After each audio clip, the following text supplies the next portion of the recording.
اعوذ باللہ من الشیطان الرجیم بسم اللہ الرحمن الرحیم الحمد للہ رب العالمین والصلاة والسلام علی محمد وعلی آلہ وسلم۔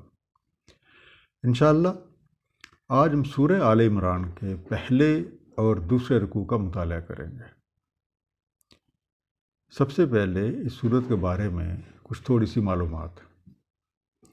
سورہ آل عمران ایک مدنی سورہ ہے اور شان نزول کے لحاظ سے یہ 89 نمبر پہ آتی ہے۔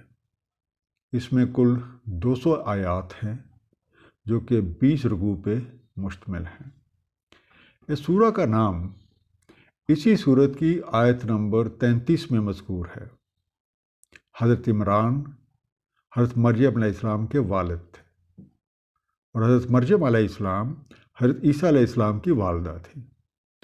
سورت کے نام سے یہ ظاہر ہوتا ہے کہ ہمیں اس سورت میں حضرت مریم علیہ السلام اور حضرت عیسیٰ علیہ السلام کے بارے میں جاننے کا موقع ملے گا۔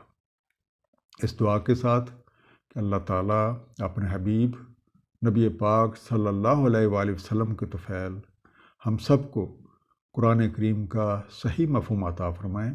آئیے مطالعہ قرآن کا آغاز کرتے ہیں۔ سورہ آل عمران رکوع نمبر 1 اور 2 جو کہ آیات 1 سے 20 پہ مشتمل ہیں۔ بسم اللہ الرحمن الرحیم الف لام میم اللہ لا الہ الا هو الحی القیوم۔ اللہ تعالیٰ نہیں ہے کوئی الہ سوائے اس کے زندہ جاوید قائم رکھنے والا ہے۔ الہ کے میننگ معبود بھی کیا جاتا ہے، لیکن اس کا اصلی مفہوم ہے ہر طرح کی حاجت پوری کرنے والا، یا آپ یہ بھی کہہ سکتے ہیں کہ نشو و نما کے لیے ہر طرح کے وسائل مہیا کرنے والا۔ کیٹرر بھی آپ کہہ سکتے ہیں، سسٹینر آف اٹس کریشن بھی کہہ سکتے ہیں۔ تھوڑی سی بات الف لام میم کے بارے میں۔ یہ حروف مقطعات ہیں، یعنی وہ الفاظ جنہیں الگ الگ کر کے پڑھا جاتا ہے۔ قرآن کریم میں 6 ایسی صورتیں ہیں جن کا آغاز الف لام میم کے ساتھ ہوا ہے۔ سورہ البقرہ، سورہ آل عمران، سورہ العنکبوت، سورہ روم، سورہ لقمان اور سورہ سجدہ۔ اس کے معانی کے بارے میں مختلف رائے پائی جاتی ہیں۔ سب سے پہلی، چونکہ نبی کریم صلی اللہ علیہ وآلہ وسلم نے ان الفاظ کی وضاحت نہیں فرمائی، اس لیے ایسی کوئی کوشش کرنا تقدم کے زمرے میں آتا ہے۔ اس لیے صرف یہ کہہ دینا کہ اس کا مفہوم اور معانی اللہ تعالیٰ اور اس کے رسول کو ہی بہتر معلوم ہے کافی ہے۔ دوسری بات، کچھ محققین کی رائے ہے کہ چونکہ ان کے معنی جاننے سے منع نہیں کیا گیا، اس لیے تحقیق کرنا یا کوشش کرنے میں کوئی حرج نہیں ہے، اور کچھ لوگوں نے یہ کام کیا بھی ہے۔ بہرحال ان کے اخذ شدہ معانی کس حد تک درست ہیں یہ اللہ تعالیٰ اور اس کا حبیب صلی اللہ علیہ وسلم ہی بہتر جانتے ہیں۔ تیسرا، کچھ علماء باطن کے مطابق ان حروف کی حیثیت ایک مائکرو فلم کی سی ہے، اور ان میں وہ تمام تفصیلات موجود ہیں جو اس صورت میں بیان کی گئی ہیں۔ اللہ تعالیٰ اور حبیب جسے چاہتے ہیں ان حروف کا علم عطا فرما دیتے ہیں۔ آیت نمبر 2 میں اللہ تعالیٰ کی ذات سے متعلق کچھ صفات کا اظہار ہے۔